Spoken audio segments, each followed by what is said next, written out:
Assalamualaikum warahmatullahi wabarakatuh. Kembali lagi di channel Berita Mistis. Untuk kisah kali ini ada sebuah cerita yang diambil dari akun Twitternya Om Ras. Dan untuk kisah yang akan saya bawakan kali ini yaitu sebuah kisah yang berjudul Pelet Darah Haid. Dan sebelum kita masuk ke ceritanya, tekan dulu tombol like video ini dan jangan lupa tekan juga tombol subscribe channel ini dan nyalakan juga lonceng notifikasinya agar tidak ketinggalan cerita-cerita lainnya dari channel ini. Dan buat teman-teman yang pengen membaca langsung ceritanya, nanti silahkan saja kunjungi linknya yang nanti akan saya sertakan di kolom deskripsi. Dan seperti apa untuk kisah kali ini, langsung saja kita masuk ke ceritanya.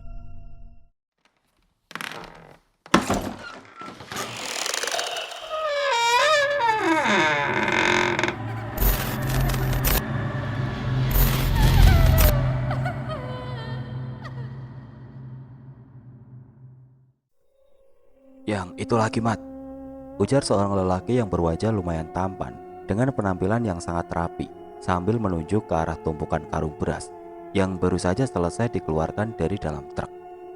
Setelah pekerjaan orang-orang yang membantunya selesai, lelaki itu pun lantas memanggil mereka. Ayo, kita ke warung dulu. Ajaknya seraya menunjuk ke warung kopi yang berada di seberang jalan. Lelaki itu membiarkan anak-anak buahnya memesan mie dan es teh. Namun salah satu di antara mereka tampak ragu-ragu untuk memesan, sehingga membuat si lelaki bertanya, "Kenapa, Mat?"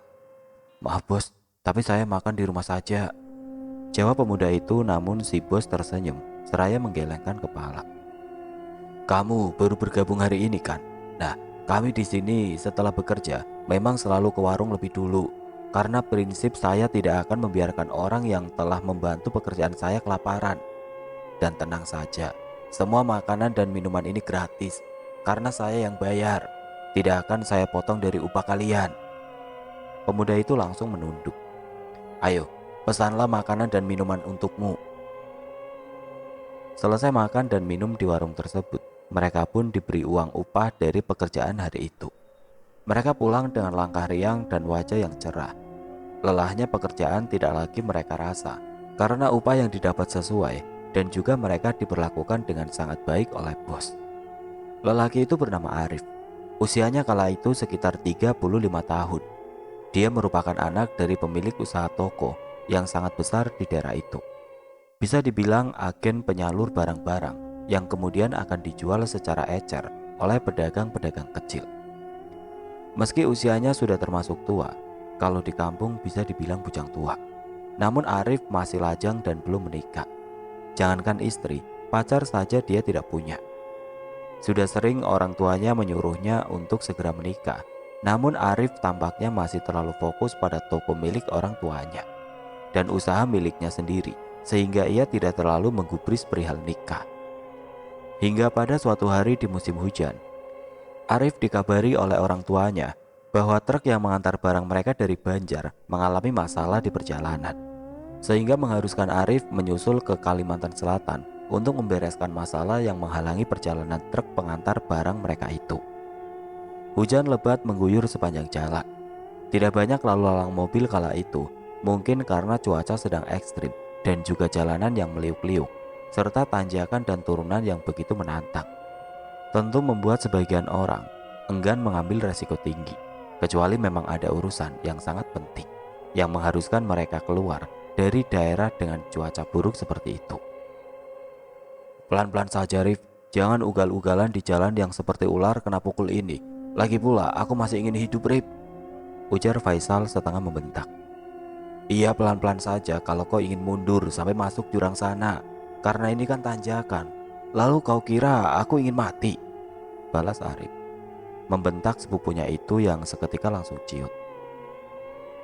Hujan mereda begitu mereka sudah hampir memasuki perbatasan antara Kalimantan Tengah dan Kalimantan Selatan.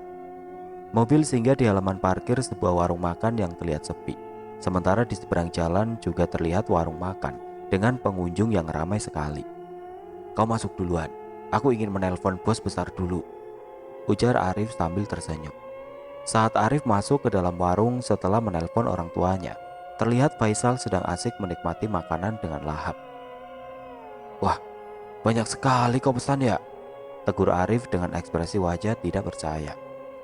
Ya tentu saja, ini saja tidak cukup sebagai kompensasi atas nyawaku yang hampir lepas dari badan akibat perjalanan tadi, sungut Faisal.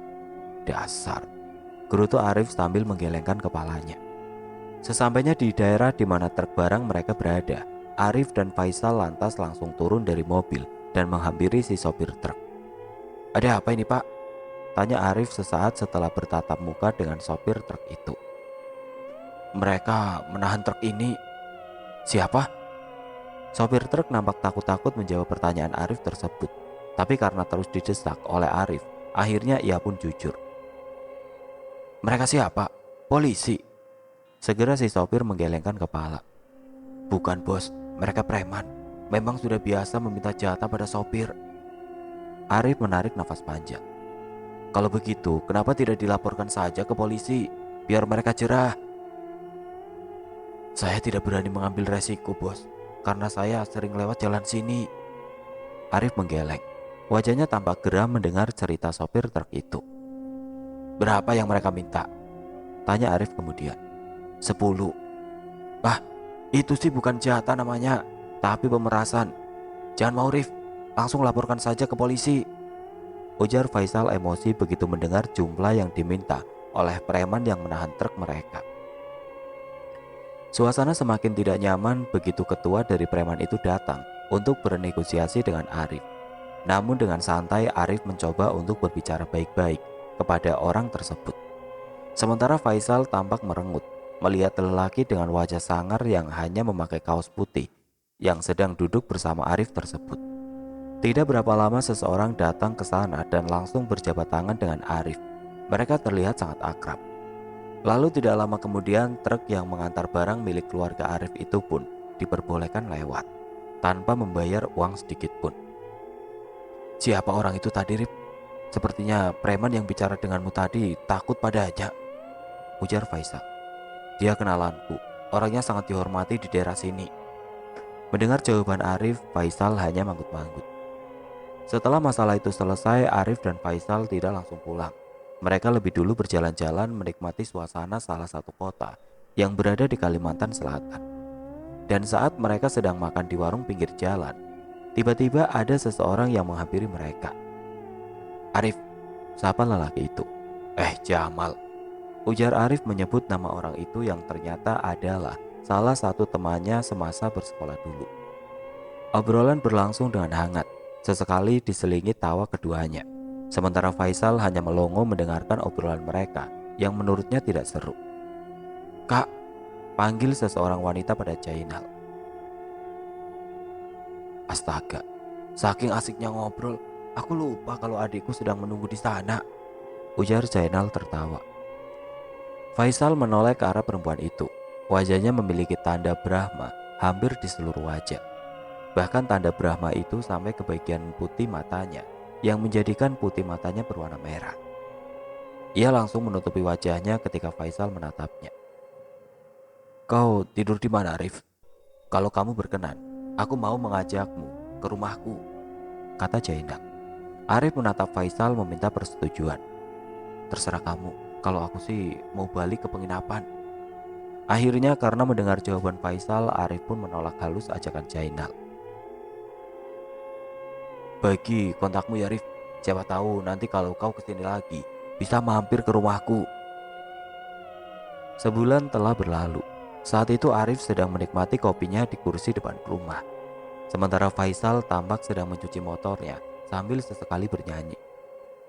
Ah, dia lagi, ujar Arif mengagetkan Faisal. Adiknya temanmu itu ya? Tanya Faisal yang memang sudah biasa mendengar keluhan Arif tentang adik perempuan Jainal yang terus saja mengirimkan pesan ataupun menelpon di jam-jam sibuk ataupun di malam hari, membuat Arif kesal dan emosi. Ya siapa lagi? Menyesal aku berikan nomorku ke Jainal. Kalau tahu akan begini, tidak akan aku berikan nomorku. Ganti saja nomormu, Rif. Tidak bisa. Orang-orang hanya tahu nomorku yang ini. Kalau kartunya aku ganti, akan sangat merepotkanku menghubungi satu persatu kontakku yang bahkan hampir ratusan ini. Faisal mengangkat bahunya, lalu kembali melanjutkan pekerjaannya sambil bernyanyi. Halo, maaf jangan telepon kesini lagi, aku sedang sibuk. ujar Arif terdengar marah dengan orang di seberang telepon itu. Kamu mau kemana, Sal? Tanya Arif di suatu hari pada Faisal yang terlihat sudah bersiap-siap berangkat dengan membawa tas. Aku mendapatkan panggilan kerja, jadi aku berangkat hari ini. Padahal semalam aku sudah bilang waktu makan itu. Kau tidak ingat kah? Ah iya, aku lupa. Aku pusing dengan perempuan itu. Tidak mengerti kah? Atau memang agak-agak kurang waras? Padahal sudah aku bilang jangan menghubungi nomorku lagi. Tapi tetap saja dia hubungi. Gerutu Arif. Dia itu menyukaimu, Rif. Terima sajalah, toh orang tuamu kan juga sedang mencari menantu, ujar Faisal. Aku belum kepikiran untuk menikah, apalagi dengan perempuan yang sama sekali tidak aku suka. Makanya aku benci perjodohan. Faisal tertawa. Jaga kesehatan, aku berangkat ya, pamit Faisal sebelum pergi. Seminggu kemudian Arif kembali diharuskan untuk ke Kalimantan Selatan lagi. Saat hampir mendekati perbatasan Kalteng-Kalsel, telepon genggam milik Arif tiba-tiba berdering. Dan ketika ia hendak mengangkatnya, telepon genggam itu terjatuh. Mengira yang menelpon adalah salah satu kontak penting. Tanpa pikir panjang, Arif langsung berusaha mengambil telepon genggamnya. Namun secara tiba-tiba, saat telepon sudah didapatnya, ia melihat seseorang melintas di depan jalan. Andai rem mobilnya pada saat itu blong, sudah pasti ia akan mengalami kecelakaan tunggal di sana. Dengan dada berdebar, Arif keluar dari mobilnya. Ia melihat ke sekitar, namun hanya kegelapan yang ia lihat. Sama sekali tidak ada rumah atau tempat apapun di sana.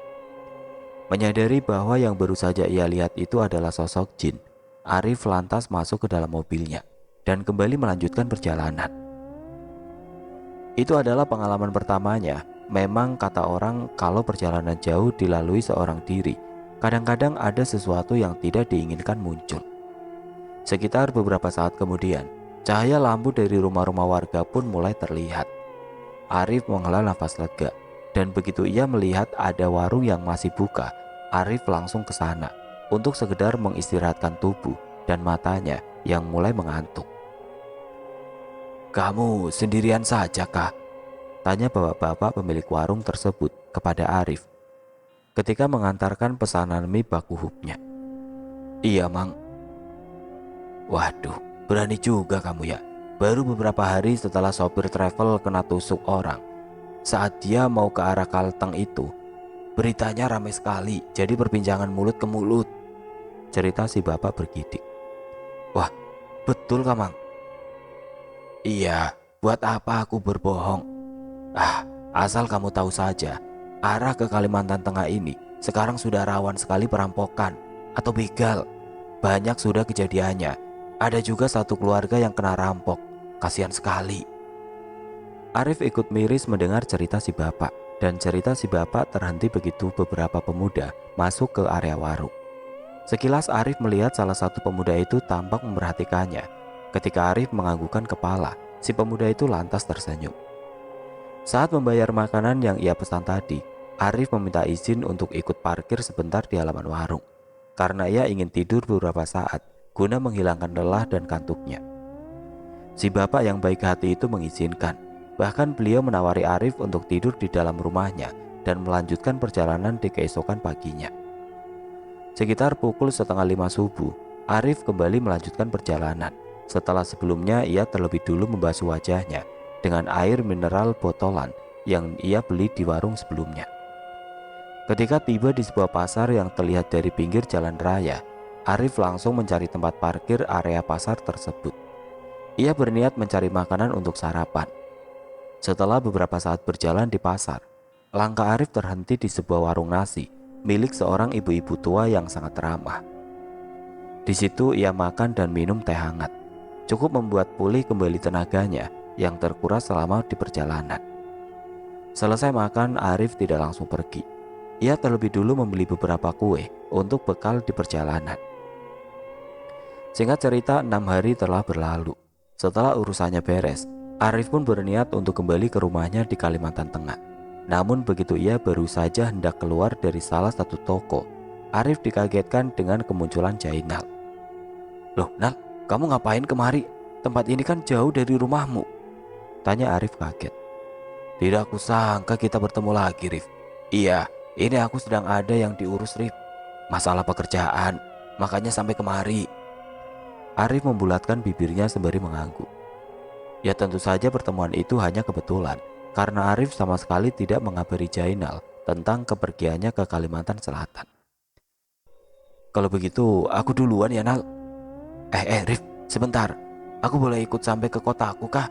Soalnya kemarin aku pergi naik bis, dan seperti yang kamu tahu, di sini jauh dari terminal. Akan susah dan buang-buang waktu kalau aku harus ke terminal lebih dulu. Sementara waktuku tidak banyak, karena beberapa hal di pekerjaanku harus aku bereskan dalam waktu singkat. Jadi aku benar-benar tidak ingin membuang-buang waktu. Ya Rif, boleh ya? Toh kita searah ini. Merasa kasihan pada Jainal, Arif pun langsung menyetujui. Sesampainya di rumah Jainal, Arif dipaksa untuk mampir sejenak. Bahkan orang tua Jainal juga memaksa Arif untuk menginap semalam di rumah mereka. Merasa tidak enak untuk menolak, Arif pun menyetujui untuk mampir dan menginap semalam di sana. Keluarga Jainal sangat ramah sekali padanya. Bahkan ibunya Jainal sampai memasakkan macam-macam untuk Arif. Namun yang anehnya, adik perempuan Jainal sama sekali tidak terlihat keberadaannya di rumah itu. Mungkin andaikan dia ada, tentu saja keadaan menjadi canggung. Sebab Arif pernah memarahinya perihal dia yang selalu menelpon di jam-jam sibuknya Arif. Malam itu Jainal, Arif dan ayahnya Jainal mengobrol-ngobrol di teras rumah, ditemani kopi hitam dan beberapa kue pasar. Setelah mengobrol, Arif dan Jainal tidur. Keesokan paginya, mereka sarapan nasi bungkus dan kopi hitam. Selesai sarapan, Arif berpamitan untuk pulang. Tidak lupa ia menyelipkan beberapa lembar uang di tangan orang tua Jainal sebagai ucapan terima kasihnya. "Rif, kenapa minyak itu belum mereka antar ya?" tanya ibunya pada Arif yang tengah melamun di teras rumah. Arif tampak berbeda setelah ia pulang dari Kalimantan Selatan. Wajahnya selalu lesu dan tidak bersemangat. Bahkan pada usahanya yang sangat dicintainya pun, Arif kini terlihat acuh. "Mah, rasanya saya ingin menikah," ucap Arif membuat ibunya membelalakan mata. "Benar kan nak? Sama siapa? Atau aku yang mencarikan perempuan untukmu?" tanya ibunya dengan mata berbinar. "Saya sudah mendapatkan calon, Mah." "Ah, siapa? Anaknya si Leman itu kah?" "Bukan, Mah. Dia adiknya teman sekolahku dulu." "Oh ya, pantas mamamu ini tidak tahu. Tapi kenapa baru sekarang bilang? Aduh, kapan mau mama lamarkan?" "Secepatnya lebih baik, Mah." "Ah, begitu ya. Baiklah, biar mama bicarakan dulu dengan ayahmu." Ibunya Arif semakin terbelalak kaget mendengar jawaban anaknya yang selama ini dikenal sangat tidak mau bila disinggung masalah menikah. Namun kali ini malah dia yang sepertinya tergesa-gesa untuk menikah. Ada apa? Pertanyaan itu muncul berulang kali di benak sang ibu. Kenapa sampai ingin secepatnya? Apa perempuannya sudah hamil? "Tidak, Ma, dia tidak hamil. Saya ingin secepatnya menikah, malah dituduh macam-macam. Giliran saya tidak mau menikah, mama ribut ingin saya segera menikah. Sebenarnya maunya mama itu bagaimana sih?"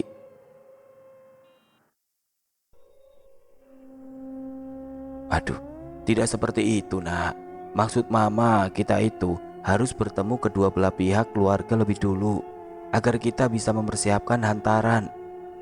Berapa yang mereka minta, biar kita persiapkan semuanya." "Terserahlah, pokoknya saya ingin secepatnya. Lagi pula saya juga punya uang untuk pernikahan saya," jawab Arif terdengar tidak senang.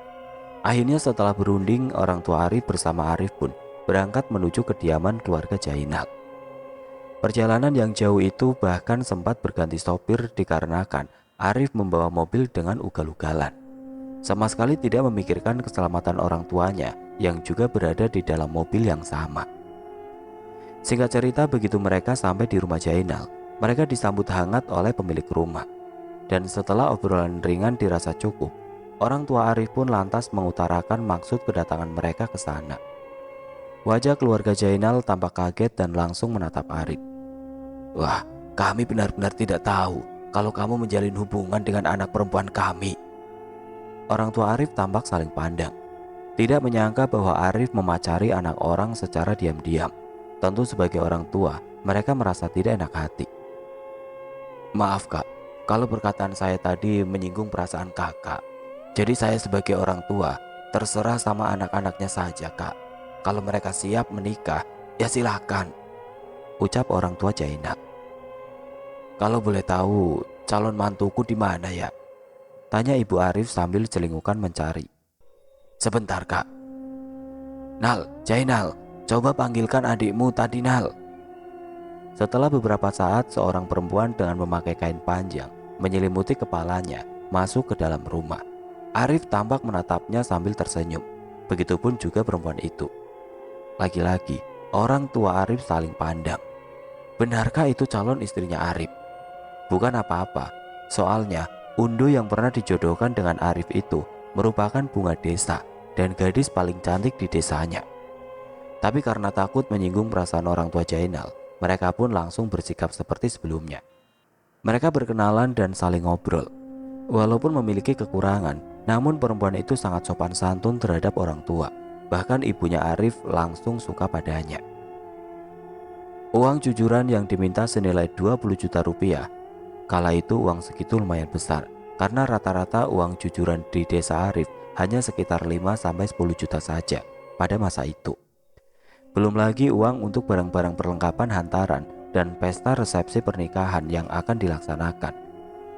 Seminggu sesudah bantaran jujuran, orang tua Arif langsung menyetujui karena mereka sangat ingin melihat Arif bahagia bersama perempuan pilihannya. Pesta pernikahan pun dilaksanakan di rumah pihak perempuan dan segala sesuatunya keluarga pihak perempuan yang menyiapkan. Jadi istilahnya Arif bersama keluarganya hanya tahu beres saja. Seminggu setelah pernikahan Arif dan Siti Nursia itu berlangsung, Arif pun memboyong istrinya ke kampung halamannya yang berada di Kalimantan Tengah. Di sana mereka tinggal berdua di rumah yang memang milik Arif sendiri. Awalnya semua terlihat normal, namun lama-kelamaan ada beberapa laporan dari tetangga yang mengatakan bahwa Arif sering sekali dibentak dan dimaki macam-macam oleh istrinya hanya karena salah mengerjakan pekerjaan rumah. Tentu saja orang tua Arif tidak langsung percaya, karena saat ditanyakan langsung dengan Arifnya, Arif sama sekali tidak membenarkan kabar tersebut. 3 bulan telah berlalu. Kini Faisal pulang ke kampung setelah ia mendapatkan cuti selama 2 minggu. Ia terlihat sangat kaget begitu mendengar bahwa Arif sudah menikah. Wah, dia menikah dengan perempuan yang dibencinya, gumam Faisal. Apa Sal? Tanya Ibu Arif. Tidak cu, bukan apa-apa, jawab Faisal seraya melanjutkan makanannya. Bah, kau tidak kaget kah? Aku sudah pulang, ujar Faisal pada Arif yang tampak melamun memperhatikan anak buahnya bekerja. Kudengar dari orang tuamu, kau sudah nikah ya? Tidak kusangka kalau kau akan menikah dengan perempuan itu. Jangan-jangan kau dipelet. Gelak tawa Faisal membuat Arif murka. Tanpa basa-basi, Arif langsung meninju Faisal hingga membuat hidungnya berdarah. Jaga mulutmu, bentak Arif menunjuk wajah Faisal. Lelaki itu tampak meringis sambil memegangi hidungnya yang berdarah. Apakah Arif sebegitu sayangnya terhadap perempuan yang dulu bahkan sangat dia benci itu? Ia menatap Arif yang menjauh setelah memukulnya. Akhir-akhir ini, bos bawaannya selalu emosi. Biasanya setelah selesai bekerja kami selalu diajak ke warung. Tapi sekarang sudah tidak pernah lagi setelah istrinya bos kesini waktu itu, ujar salah seorang anak buah Arif yang sudah sangat lama bekerja di sana. Jadi maksudmu istrinya melarang Arif memberikan kalian makanan setelah selesai pekerjaan? Bukannya itu sudah menjadi prinsipnya? Aneh sekali kalau tiba-tiba prinsipnya berubah. Mungkin saja, apalagi sekarang kan bos sudah punya istri. Jadi tentu saja dia tidak akan boros-boros lagi. Memberi kalian makanan itu bukan boros namanya. Sepertinya memang ada yang tidak beres terjadi. Aku harus mencari tahu, ujar Faisal. Tak-tak. Saat pintu dibuka, terlihat Faisal berdiri di depan pintu dengan membawa bungkusan makanan. Namun ketika Arif melihat yang datang adalah Faisal, ia langsung bermaksud menutup pintu. Sebentar. Aku ingin minta maaf. Aku ingin minta maaf langsung pada istrimu, ujar Faisal yang akhirnya membuat Arif tidak jadi menutup pintu. Faisal diperbolehkan masuk, namun ia terlihat kaget begitu melihat suasana rumah Arif yang tampak banyak berubah. Arif mendekati istrinya yang sedang makan kue di kursi ruang tengah. Ia menyampaikan niat Faisal yang datang ke rumah pada malam itu. Suamiku sudah mengatakan semuanya. Aku tidak menyalahkanmu berbicara seperti itu pada suamiku. Tapi mungkin kamu lupa satu hal, bahwa jodoh sudah diatur oleh Tuhan. Jadi walaupun awalnya suamiku terlihat membenciku seperti katamu, semua itu akan berubah dalam sekejap bila Tuhan sudah berkehendak, ujar perempuan itu sambil tersenyum. Sekarang pulanglah, kami mau tidur, ujarnya lagi mengusir Faisal secara halus. Mendengar perkataan istrinya, Arif langsung mendorong tubuh Faisal, menyuruhnya untuk segera pulang. Faisal menarik nafas panjang. Setelah sepupunya itu keluar, Arif lantas menutup pintu dengan kencang, menimbulkan suara yang sangat dibenci oleh Faisal. Saat Faisal berbalik, tiba-tiba terdengar suara keras benda jatuh di dalam rumah, diikuti dengan teriakan seorang perempuan. Faisal tampak kaget. Ia mengira kalau Arif sudah melakukan KDRT pada istrinya. Namun saat ia mendekat ke arah jendela yang tirainya tidak tertutup rapat itu, ia melihat Arif berdiri dengan kepala menunduk, sedang dimarahi oleh istrinya. Sepupumu itu kurang ajar. Aku tidak mau tahu. Kau harus jaga jarak dengannya. Aku benar-benar benci dengan sepupumu itu, teriaknya melengking. Pungut! Teriaknya lagi seraya menunjuk ke arah pecahan kaca yang berhamburan di lantai. Arif langsung memunguti satu persatu pecahan kaca tersebut. Namun tiba-tiba istrinya menginjak tangan Arif yang masih berada di atas beling, mengakibatkan tangan Arif berdarah. Itu hukuman untukmu, ujarnya masih dengan suara tinggi. Lalu kemudian ia berbalik dan meninggalkan Arif yang tampak meringis kesakitan. Astaga, Arif, kamu kenapa, Arif? Gumam Faisal dengan raut wajah tidak percaya dengan apa yang baru saja dia lihat. Malam itu Faisal benar-benar tidak bisa tidur dibuatnya. Pikirannya masih memikirkan apakah yang terjadi terhadap Arif. Bagaimanapun juga, Arif sudah seperti kakak kandung baginya. Sedari dia kecil saat kedua orang tuanya bercerai dan menelantarkannya, disitulah ia mulai diasuh oleh orang tua Arif. Ia disekolahkan dan diperlakukan layaknya anak dalam keluarga itu. Tentu Faisal sudah hafal betul dengan sifat Arif. Tapi Arif yang baru saja ia temui tadi seperti orang asing. Prang! Suara benda jatuh dari luar pintu kamarnya mengagetkan Faisal. Ketika ia membuka pintu, terlihat ibunya Arif sedang memungut pecahan gelas. Kenapa tante? Tanya Faisal seraya membantu. Tidak tahu, Sal. Perasaanku tidak enak. Tante, Arif dan istrinya itu sering gak kesini? Setelah mereka pindah itu tidak pernah kemari lagi.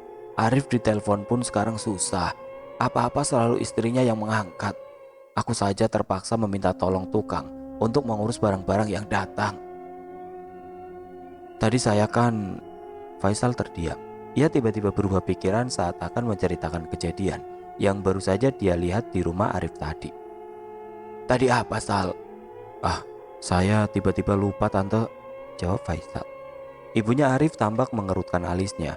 Tidak biasanya Faisal begitu. Ceritakan saja, nak. Ada apa? Kamu butuh uang. Berapa?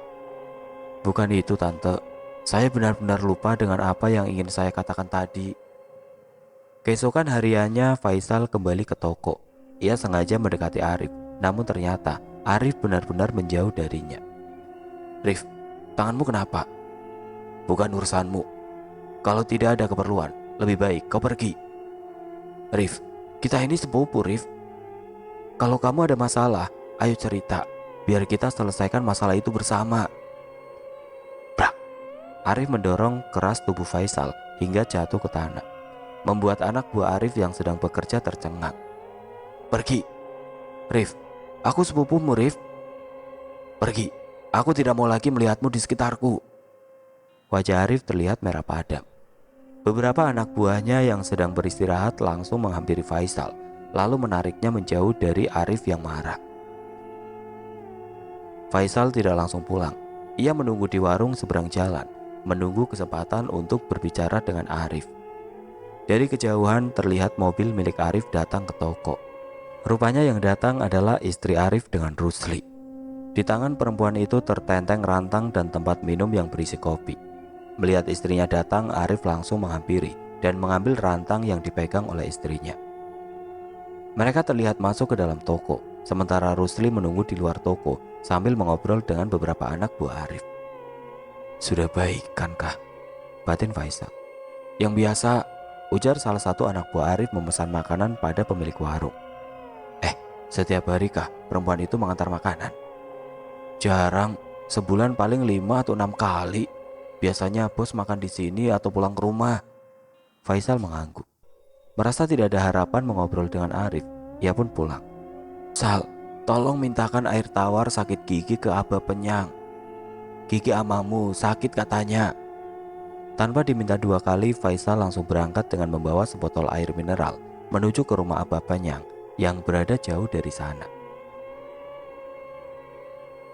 "Umang, permisi Mang, permisi." "Ada apa?" Ini paman saya sakit gigi, mau minta air tawar." Lelaki berusia 50 tahunan yang dikenal dengan panggilan Abah Peyang itu pun langsung menaiki tangga rumahnya. Ia membuka pintu dan mempersilahkan Faisal untuk masuk. "Tumben kamu kemari, biasanya saudaramu itu." "Oh, Arif pernah kemari ya Mang?" "Iya, sering dia kemari." "Dia sudah menikah sekarang Mang?" "Oh, begitu ya." Mang," panggil Faisal ketika Abah Banyak sudah selesai mendoakan air untuk sakit gigi ayahnya Arif. "Apa? Tanda-tanda orang kena pelet itu bagaimana Mang?" "Tergantung dari ilmu pelet apa yang ia gunakan." "Maksudnya setiap pelet itu berbeda-beda kah?" "Iya." "Kalau perubahan sikap berubah drastis dari yang penuh perhatian ke orang sekitar, sekarang menjadi acuh, bahkan cenderung kasar, itu kira-kira apa termasuk tanda kena pelet Mang?" "Ya bisa saja, atau mungkin juga perubahannya itu disebabkan oleh masalah kehidupannya." "Tidak Mang, saya kenal betul orang ini. Dia itu kalau ada masalah, jangankan sebesar gunung, sekecil debu saja dia cerita sama saya. Dia ini tipe orang yang penyayang dan peduli terhadap sekitar. Tapi setelah beristri, dia berubah jadi kasar. Bahkan belum lama ini, saya lihat dengan mata kepala saya sendiri kalau dia itu dimarahi oleh istrinya, sampai tangannya itu diinjak di atas beling. Dia sama sekali tidak melawan Mang." "Saudaramu itu kah?" "Iya Mang, dan kalau memang dia kena pelet, saya ingin membantu dia Mang, supaya dia bisa kembali seperti dulu. Dan bukannya saya menghina Mang, tapi perempuan yang jadi istrinya sekarang ini mukanya biasa-biasa saja Mang. Di bawah standar lah kalau untuk mempermainkan sepupu saya yang mukanya lumayan ganteng dan berduit itu. Mana sepupu saya ini sebelumnya itu benci sekali dengan istrinya ini Mang.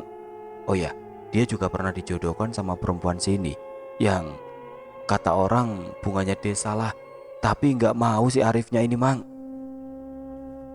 Begitu ya. Kalau memang seperti itu, nah ini nanti aku beri air, beri minum ke saudaramu itu.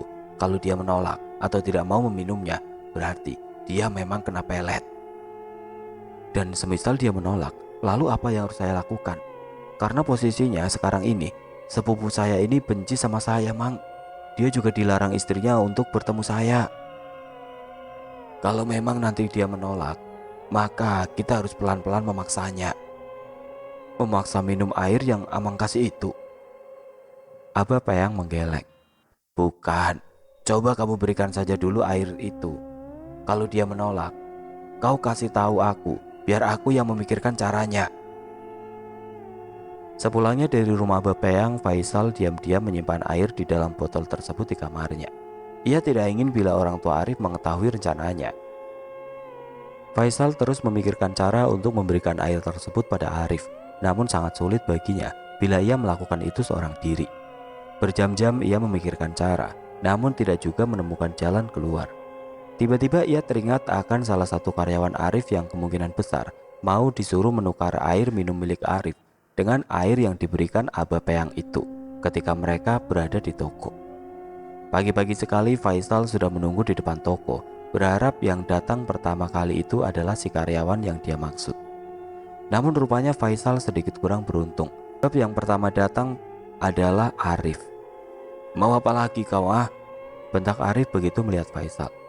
"Aku sedang menunggu warung itu buka, memangnya tidak boleh kah?" Arif tidak menjawab. Ia langsung membuka tokonya dan masuk ke dalam, tidak menghiraukan Faisal yang masih berada di luar.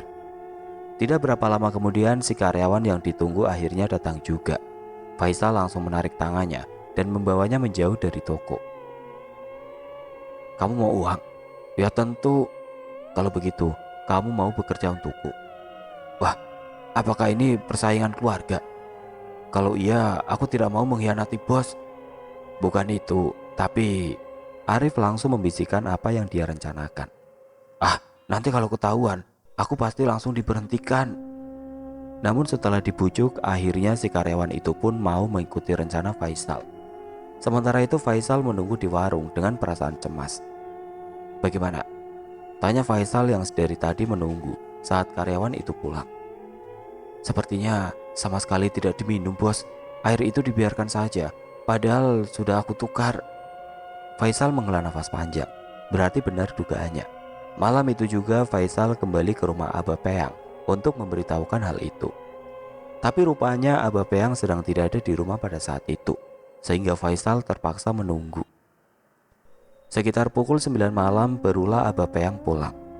Ia terlihat kaget begitu melihat keberadaan Faisal di tangga rumahnya. "Dia tidak mau minum itu, Mang. Berarti dia memang kena pelet kan?" Beliau tidak menjawab dan langsung membereskan rengnya yang berada di dalam lontongnya. "Bagaimana, Mang?" "Mang, sebentar. Ini aku juga sedang memikirkan masalah itu. Ini susah kalau tidak langsung orangnya yang dibawa kemari." Setelah mendengarkan perkataan Aba Peyang, Faisal ikut berpikir keras, mencari cara agar Arif bisa dibawa ke sana tanpa istrinya. "Orang tuanya sudah tahu?" "Belum, Mang."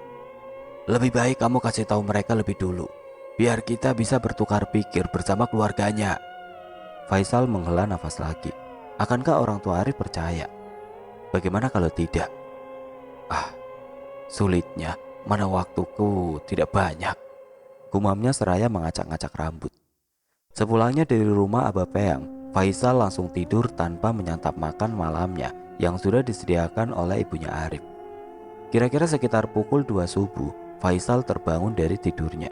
Ia bersiap-siap untuk pergi ke rumah Arif, sebab ia sudah memutuskan untuk membawa paksa Arif ke rumah Aba Peyang bagaimanapun caranya. Dengan langkah hati-hati, Faisal mencari jalan masuk ke dalam rumah Arif melalui pintu atau jendela yang kemungkinan tidak dikunci, yang tentunya mudah untuk dibobol. Namun semua pintu dan jendela terkunci rapat, tidak seperti yang dia harapkan.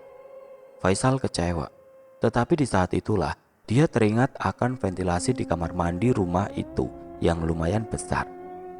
Dan di belakang kamar mandi tersebut juga ada sebuah pohon yang bisa dia panjat guna mempermudah aksinya masuk lewat ventilasi kamar mandi rumah Arif. Faisal tersenyum senang. Bergegas ia berjalan ke bagian kamar mandi yang berada di bagian belakang dekat dapur. Akan tetapi aksinya itu kembali gagal, dikarenakan Faisal mendengar suara keruntang-keruntung mirip seperti seseorang sedang memasak sesuatu di depan kamar mandi itu. Kemudian terdengar suara langkah kaki masuk ke dalam kamar mandi, lalu diikuti dengan suara bisik-bisik yang tidak jelas. Kata-katanya, apa yang dikatakan? Karena penasaran, perlahan-lahan Faisal mulai mengintip dengan menaiki pohon. Faisal melihat perempuan yang sudah resmi jadi istri Arif tersebut sedang mengaduk-ngaduk beras dengan air yang berwarna merah. Lalu kemudian air itu dibuang dan diganti dengan air dalam ember. Alis Faisal mengkerut. Anehnya cara perempuan ini memasak. Air apa itu tadi? Kesumba kah? Atau vanili teh? Faisal masih penasaran dengan yang dilakukan istri Arif di pagi buta tersebut, sehingga membuat Faisal masih berusaha melihat apa yang dikerjakan oleh perempuan itu. Namun sangat sulit baginya untuk melihat aktivitas si perempuan. Beberapa saat kemudian perempuan itu kembali masuk ke dalam kamar mandi, dan saat ia hendak melepaskan pakaian, Faisal langsung mengalihkan tatapannya. Perlahan-lahan ia turun dari pohon dan menunggu saat yang aman untuk masuk ke dalam rumah. Rajin juga dia memasak pagi-pagi, batin Faisal. Sekitar hampir 2 jam suasana di dapur rumah Arif mulai hening. Tidak ada lagi terdengar suara aktivitas di dalam. Kemungkinan istrinya Arif kembali tidur setelah memasak nasi, pikir Faisal. Lalu ia mulai memanjat pohon lagi dan berusaha membuka ventilasi kamar mandi yang lumayan besar itu. Akhirnya setelah melewati perjuangan yang tidak mudah, ventilasi itu berhasil Faisal buka. Aku tidak menyangka, ternyata aku berbakat jadi maling. Namun karena kurang berhati-hati saat turun, Faisal terinjak wadah berwarna gelap yang ditutup rapat di dekat ember air, mengakibatkan tutup wadah itu terbuka dan isinya tumpah berserakan. Brengsek, ujar Faisal langsung menutup mulutnya dengan tangan setelah melihat air berwarna merah memenuhi kamar mandi.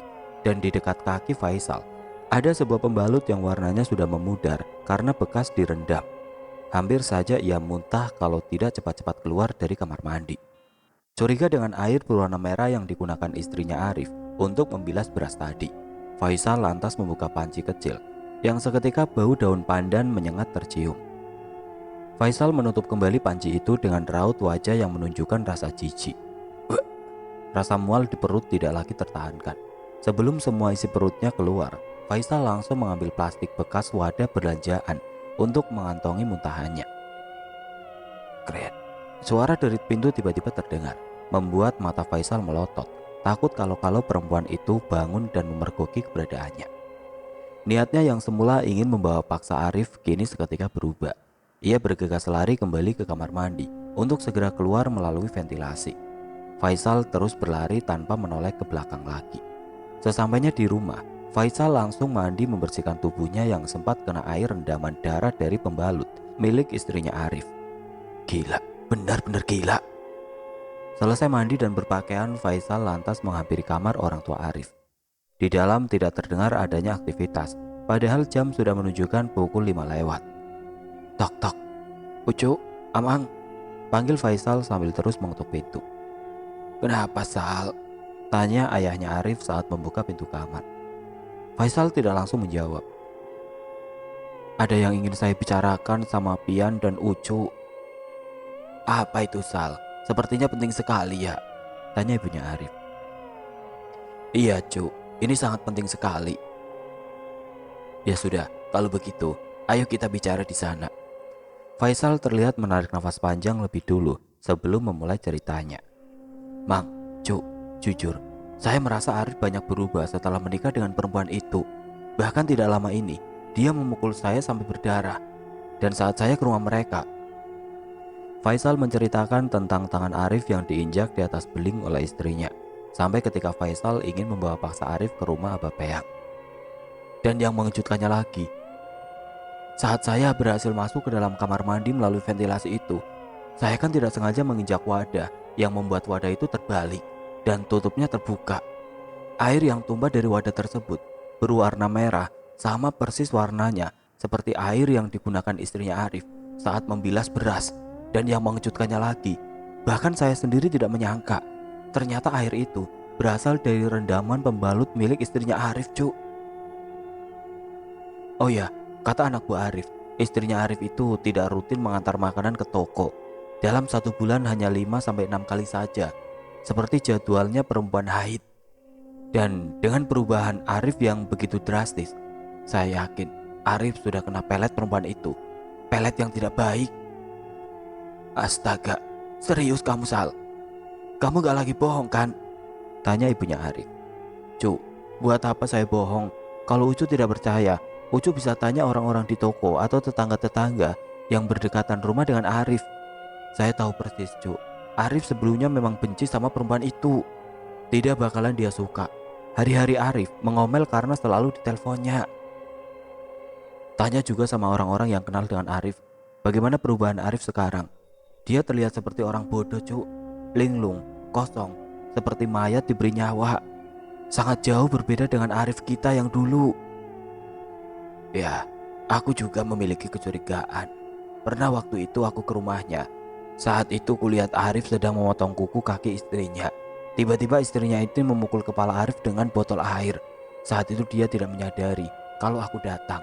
Dan ketika dia sudah menyadari, istrinya Arif ini langsung terlihat gugup, canggung di hadapanku. Aku pada saat itu tidak terlalu ambil hati. Dia memperlakukan anakku begitu karena aku pikir mereka memang sudah biasa melakukannya. Ya, namanya juga rumah tangga, nak. Tidak enak kalau kita terlalu mencampuri. Kamu ke rumah mereka itu kenapa? Loh, kamu lupa? Kan waktu itu ada urusan di Kalimantan Barat. Aku minta tolong lah sama si Arif ini. Tapi oleh istrinya, Arif tidak diperbolehkan pergi mewakili aku. Jadilah, aku berangkat sendiri. Ingat kan? Ah, iya. Kamu bilang si Arif sakit itu kan? Nah kan Mang, Cuk. Berarti niat istrinya ini memang gak baik. Seolah ingin menjauhkan Arif dari keluarganya, dari kita. Orang tua Arif saling pandang. Ibunya Arif terdiam. Wajahnya terlihat sedih memikirkan Arif, anak kesayangannya itu. Kalau memang betul perempuan itu memberi yang tidak baik terhadap anakku, aku bersumpah, aku tidak akan memaafkannya. Setelah mereka bertiga berunding, akhirnya mereka menemukan cara untuk membawa Arif pulang ke rumah orang tuanya. Hari itu Faisal mengantar ayahnya Arif ke toko. Tampaknya Arif tidak terlalu senang dengan kedatangan mereka. Nak, ibumu sakit keras. Dia sangat ingin kamu pulang menemuinya, pujuk sang ayah dengan wajah memelas. Saya tidak bisa, saya harus izin istri dulu, jawab Arif pelan, hampir tidak terdengar. Mana istrimu? Biar aku yang izin padanya. Tidak bisa. Mendengar jawaban Arif yang sudah seperti orang bodoh itu, Faisal menjadi kesal. Tapi meski begitu, ia tetap diam, tidak berbicara sedikit pun. Setelah dibujuk sedemikian rupa, akhirnya Arif mau juga pulang ke rumahnya. Sesampainya di rumah Arif, istrinya terlihat kaget mengetahui Arif datang bersama ayahnya dan juga Faisal. Tanpa basa-basi, ayahnya langsung membicarakan perihal ibunya Arif yang sakit dan ingin bertemu dengan Arif. Boleh, tapi saya ikut, ujar istrinya Arif. Ya, tentu. Lalu singkatnya berangkatlah mereka ke rumah orang tua Arif. Ibunya Arif berbaring di atas tempat tidur sambil sesekali meringis kesakitan. Sakit apa memangnya, Mak? Tanya istrinya Arif seraya menempelkan punggung tangannya di dahi ibunya Arif. Aduh, sakit sekali, aduh. Aku sudah tidak kuat, aduh, jerit ibunya Arif. Sepertinya ibumu harus dibawa ke rumah Abah Peyang, Rif. Sakitnya benar-benar parah ini. Abah Peyang siapa? Tanya perempuan itu dengan alis mata mengkerut. Orang yang paham penyakit-penyakit seperti ini. Saya tidak merasa kalau beliau sakit. Badannya tidak panas, wajahnya juga tidak pucat. Kalau hanya sakit meriang atau sakit kepala biasa, kan bisa panggil mantri ke rumah, Bah. Kasihan kalau harus Arif juga yang mengurus. Mana dia mengurus toko dan lain-lain, ujar perempuan itu dengan nada suara meninggi. Faisal melotot mendengar perkataan dari perempuan itu, seakan tidak ada simpatinya pada mertuanya sendiri. Coba kau pikir, bagaimana kalau orang tuamu yang sakit? Orang tuaku tidak pernah menyusahkan kalau sedang sakit, jawabnya ketus. Faisal kesal, marah campur aduk jadi satu mendengar jawaban perempuan itu. Ingin rasanya ia meneriaki perempuan itu, namun apalah daya, ia tidak ingin membuat masalah dengan Arif demi kelancaran rencana mereka. Entah bagaimana ayahnya Arif membujuk dan memohon pada perempuan itu, hingga akhirnya Arif diizinkan juga untuk ikut mengantar ibunya ke rumah Abah Peyang. Di dalam perjalanan, Arif hanya melamun dan terdiam layaknya patung. Wajah istrinya pun sama, terlihat masam dan tidak suka. Sesampainya di rumah Abah Peyang, mereka membantu ibunya Arif menaiki tangga. Beliau terlihat kuat dan baik-baik saja saat menaiki tangga rumah tersebut. Namun begitu ditatap oleh Abah Peyang, ibunya Arif langsung menjatuhkan diri ke lantai sambil mengadu-ngadu kesakitan. Ibunya Arif dibaringkan di atas kasur tipis. Sementara itu, Abah Peyang berpura-pura mengobatinya. Setelah selesai, Abah Peyang pun ke dapur untuk membuatkan para tamunya minuman. Minuman itu diberikan kepada tamunya satu persatu, namun oleh istrinya Arif. Minuman milik Arif ia tukar dengan minuman miliknya. Boleh? Tanya Arif. Minumlah, jawab perempuan itu. Melihat Arif yang sangat tunduk dan patuh pada perkataan istrinya itu, Abah Peyang langsung menatap Faisal dan ayahnya Arif bergantian. Akan tetapi tidak berselang lama setelah Arif dan istrinya meminum air buatan Abah Peyang itu, Mereka langsung mengeluhkan sakit perut. Sakit perut disertai mencret parah. Yang anehnya, meski sudah minum obat mantri maupun obat kampung, sakit perutnya tidak kunjung sembuh. Sehari semalam penuh mereka tidak bisa jauh dari WC. Yang paling parah Arif. Ia bahkan tidak mampu untuk beranjak dari kloset, saking parahnya mencret yang ia derita. Dan 2 hari kemudian Arif sudah agak mendingan. Begitupun juga dengan sikapnya. Kita pulang ke rumah sekarang, toh ibumu juga sudah sembuh, ajak istrinya Arif.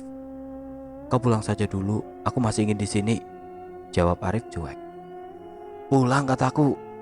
Arif memalingkan wajahnya, menatap perempuan itu dengan rasa kesal. Ku bilang tidak ya tidak. Kalau kau ingin pulang, silahkan, bentak Arif kesal. Raut wajah perempuan itu seketika berubah. Ia terlihat sangat marah pada Arif. Pulang. Arif yang terlanjur emosi tidak sengaja menampar wajah istrinya yang membuat perempuan itu seketika mengamuk. Arif. Arif seketika muntah mendengar cerita Faisal. Sebenarnya malam itu aku ingin masuk ke rumahmu secara diam-diam dan melumpuhkanmu supaya bisa aku bawa dengan mudah. Waktu itu aku sudah bertekad ingin membawamu ke rumah Bapeyang bagaimanapun caranya. Tapi setelah aku melihat itu, tekadku langsung buyar, cerita Faisal. Aku merasa takut dan jijik. Nyaliku langsung menciut, lanjut Faisal. Oh ya, lalu sekarang mau bagaimana itu istrimu? Aku ingin memulangkan dia baik-baik pada orang tuanya. Tapi keadaannya sekarang begitu. Takutnya kamu malah disalahkan. Aku yakin kalau mereka sekeluarga itu bersekongkol untuk membuatmu menikahinya. Nah, lalu andaikan kamu pulang ke dia, kemudian malah kamu diseret, bagaimana? Arif menghela nafas panjang. Yang dikatakan Faisal ada benarnya juga.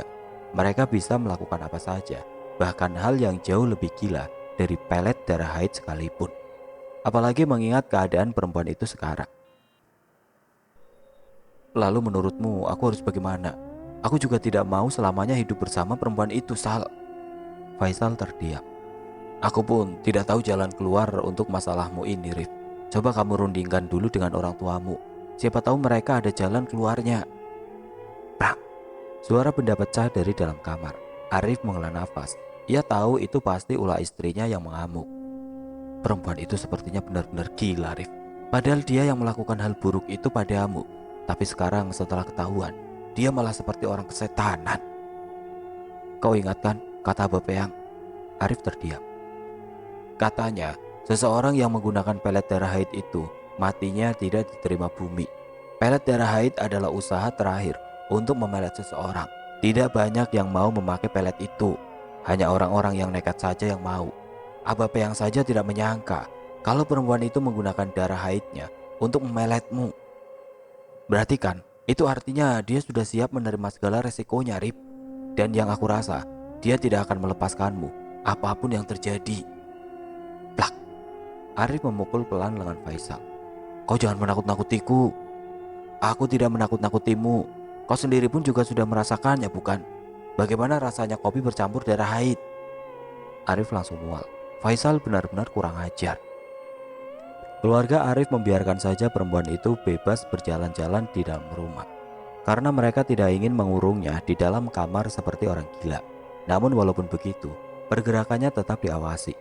Selama 24 jam penuh, pernah di suatu hari ibunya Arif melihat langsung kelakuan perempuan itu yang mengangkangi nasi di dapur dengan hanya memakai sarung. Tentu saja oleh ibunya Arif, perempuan itu dimarahi habis-habisan. Bahkan panci yang digunakan untuk memasak nasi saja sampai dibuang. Nah, kalau wajah sudah tidak cantik, jangan sampai kelakuan juga ikut jelek. Kita hidup ini walaupun wajah buruk rupa, yang penting hati dan kelakuan cantik, baik, orang tetap akan menyukai kita. Maksudmu yang mengangkangi nasi, menaruh panci nasi di dalam sarung, lalu dikangkangi, ini apa maksudnya? Apa niatnya? Ingin supaya kami semua tunduk denganmu, supaya kamu bebas. Puas membodoh-bodohi anakku. Asli membuat emosi. Kelakuan melebihi binatang. Besok kita pergi. Kita serahkan dia dengan orang tuanya. Talak itu di tangan murid. Kalau memang tidak suka, kamu ceraikan saja dia. Dia sepertinya juga tidak mau berubah. Dan aku sebagai ibumu, rasanya sudah tidak bisa memaafkan kelakuannya lagi. lanjut ibunya Arif dengan raut wajah marah. Arif tidak bergeming dari tempatnya berdiri, menatap tajam pada perempuan tersebut. Sementara Faisal hanya bisa terdiam karena ia yang hari itu hendak berangkat bekerja, malah ditahan oleh tantenya dan dipaksa untuk ikut memulangkan istrinya Arif. Mendengar hendak dipulangkan, perempuan itu langsung berteriak-teriak seperti orang kesetanan. Ia mengacak-acak dapur, melempari semua piring dan gelas yang tersusun rapi di lemari. Seisi rumah ribut hari itu. Ditambah lagi ibunya Arif yang juga ikut mengamuk dan menghajar, menjambak menantunya tersebut. Arif, Faisal dan ayahnya kewalahan. Memisahkan perkelahian itu akhirnya oleh Arif. Istrinya kemudian diangkat dengan tali. Wajah ibunya Arif merah padam, luka cakaran di mana-mana. Rambutnya juga acak-acakan. Dasar gila, sinting, umpat ibunya Arif yang masih sangat marah. Deh, perempuan itu meludah dan tepat mengenai tangan ibu mertuanya, yang membuat ibunya Arif kembali meledak-ledak. "Mah, sudah mah," ujar Arif yang kewalahan. "Sal, cepat bantu aku. Ngapain kamu pelongo-pelongo di situ?" Faisal mengangguk. Ia pun langsung membantu ayahnya Arif memegangi sang tante yang masih ingin menjambak rambut perempuan itu. Setelah keadaan sudah jauh lebih tenang, mereka berempat kemudian berunding. Ibunya Arif tetap bersikukuh menyuruh Arif menceraikan istrinya. Sementara ayahnya tidak mengatakan apa-apa, sama seperti Faisal yang hanya diam menyimak pembicaraan. "Andai Faisal tidak melakukan tindakan nekat memasuki rumahmu waktu itu, sampai sekarang kamu akan tetap seperti orang bodoh, Rif. Aku yang melahirkanmu saja tidak pernah memukul kepalamu. Tapi perempuan itu berani-beraninya dia memukul kepalamu, memperlakukanmu layaknya babu. Di mana harga dirimu sebagai lelaki, Rip?" "Saya tahu, Mah. Saya pun memikirkan hal yang sama. Hanya saja saya takut. Takut setelah menceraikannya, saya malah disantet. Ucu tahu sendiri kan, bahkan keluarganya yang membantu perempuan itu memberikan kopi yang sudah dicampur dengan darah haid pada Arif. Karena seperti cerita Arif yang mengatakan kalau pada saat dia menginap di sana, perempuan itu tidak kelihatan sama sekali. Berarti kan artinya memang dasar keluarganya yang membantu. Lalu kamu mau mempertahankan perempuan itu, silakan saja. Tapi bawa jauh-jauh dari rumahku. Aku sudah tidak ingin melihat mukanya." Faisal terdiam, sementara Arif terlihat menggaruk kepala setelah mendengar perkataan ibunya. Akhirnya pada hari Sabtu mereka berangkat. Perempuan itu duduk di antara Faisal dan ayahnya Arif. Selama setengah perjalanan semuanya aman-aman saja. Suasana juga tenang. Namun begitu hampir sampai dengan kota tempat tinggal perempuan itu, ia tiba-tiba mengamuk. Bahkan Faisal yang menahannya untuk tidak melompat keluar mobil pun sampai ditinjunya di area burung. "Bangsat!" rintih Faisal kesakitan. Arif menghentikan mobil di pinggir jalan untuk membantu Faisal mengikat tangan perempuan itu. Entah kenapa perempuan itu selalu mengamuk tidak karuan. Bila sudah mengamuk, ia seperti orang kesetanan. "Kau baik-baik saja, Sal?" "Sakit, Cuk." Setelah mereka sampai di dekat rumah Jainal, Arif melepaskan ikatan tangan perempuan itu. Arif, kenapa tidak berkabar dulu, Nak? Saya kemari ingin membicarakan sesuatu," ujar Arif dingin. Mendengar perkataan Arif, raut wajah mertuanya mendadak berubah. Sepertinya mereka sudah bisa membaca maksud kedatangan Arif dan keluarganya. Terlebih lagi ketika melihat anaknya yang langsung menangis saat masuk ke dalam rumah. "Pertama-tama saya ingin meminta maaf kepada Bapak dan Ibu. Saya kemari membawa keluarga saya dengan maksud ingin memulangkan Siti Nursia kepada Bapak dan Ibu, karena saya merasa sudah tidak ada kecocokan lagi antara kami berdua." "Apa-apaan ini? Kenapa tiba-tiba?" "Bukannya sudah jelas ya, kalau kalian semua bersekongkol memelet anak saya supaya dia mau menikah dengan anak kalian," ujar ibunya Arif angkat bicara. Beliau lalu mulai mengungkit perihal kejadian malam itu, di mana Faisal melihat Siti Nursia yang membilas beras menggunakan rendaman pembalut yang masih ada darahnya. Mendengar itu, orang tua Siti Nursia terlihat kaget. Bukan kaget mengetahui kelakuan anaknya, tapi kaget karena kelakuan anaknya ketahuan oleh pihak keluarga Arif. Tidak ada banyak pembicaraan pada saat itu. Pihak keluarga Siti Nursia lebih banyak diam, mungkin malu. Saat Arif mengucapkan talak, Siti Nursia kembali mengamuk. Habis semua barang-barang di situ dia lemparkan ke arah Arif dan keluarganya. Bahkan ia berteriak histeris ketika Arif keluar dari rumah itu. Syukurlah, Akhirnya kamu bebas, nak. Mulai sekarang umamu ini berjanji bahwa tidak akan lagi memaksamu untuk menikah. Jalanilah hidupmu sesuai dengan kemauanmu ya, nak, lanjut ibunya. Namun 2 bulan setelah perceraian itu, ibunya mendadak jatuh sakit. Beliau sering menjerit-jerit seperti kesakitan sambil memukul-mukul dada, lengan, dan punggung. Saat ditanya, beliau selalu bilang kalau ada yang menggigit. Tapi dari yang terlihat oleh yang lain, mereka sama sekali tidak melihat apa-apa yang hinggap apalagi menggigit ibunya. Dan hanya 3 hari 3 malam setelah keanehan ibunya Arif itu, tiba-tiba di hari keempat beliau tidak bisa bangun. Sebagian tubuhnya dari pinggang ke atas mendadak tidak bisa digerakkan. Bahkan tidak hanya itu, beliau juga tidak bisa lagi berbicara dengan jelas. Mantri dan Aba Peyang bergiliran didatangkan. Bukan sakit biasa ini, sepertinya terkena kiriman orang. Lalu bagaimana cara menyembuhkannya? Tanya Arif. Aku tidak bisa langsung sekarang. Aku harus mencari perlengkapan ritualnya lebih dulu. Semoga saja sempat. Namun memasuki malam kelima, sakit ibunya Arif bertambah parah, sehingga Arif dan ayahnya terpaksa memanggil mantri. Oleh mantri itu, ibunya Arif diberikan obat lagi. Tapi anehnya setelah diberikan obat, suhu tubuhnya malah semakin dingin. Wajahnya memucat, dan sekitar pukul 4 subuh, beliau meninggal dunia. Kematian ibunya membuat Arif terpukul. Ia menyesali perbuatannya yang tidak enakan, menolak ajakan Jainal dulu. Andai pada saat itu ia menolak menginap di sana, tentu semua itu tidak akan terjadi pada ibunya. Sudahlah Arif, ikhlaskan ibumu. Dia sudah nyaman di sana. Kau tahu kan, kalau orang baik itu memang berumur pendek. Ujar Faisal membuat Arif menatapnya dengan tajam. Aku tidak salah kan? Orang baik itu disayang Tuhan, makanya umurnya pendek. Sebab Tuhan tidak ingin dia berlama-lama hidup di dunia yang rusak ini. Plak, pukulan mendarat di bahu Faisal. Arif tersenyum. Perkataan Faisal sedikit menghiburnya. Nah, begitu, senyum yang lebar. Setelah itu tidak ada apa-apa yang terjadi lagi pada Arif dan keluarganya. 3 tahun kemudian Arif dan Faisal menikahi gadis kembar yang berasal dari daerah Teha, desa terpelosok di Kalimantan Tengah. Faisal bekerja mengurus toko dan usaha ayahnya Arif, sementara Arif sibuk dengan toko dan usahanya sendiri. Begitulah semuanya baik-baik saja hingga ayahnya Arif meninggal dunia dikarenakan usia yang sudah tua. Oke teman-teman, sekian untuk kisah kali ini. Semoga apa yang sudah saya sampaikan dalam kisah ini dapat dijadikan pembelajaran untuk kita semua. Dan buat teman-teman yang baru bergabung, jangan lupa untuk like, komen, share, serta subscribe channel ini. Dan nantikan kisah-kisah horor berikutnya tetap di channel Berita Mistis. Wassalamualaikum warahmatullahi wabarakatuh.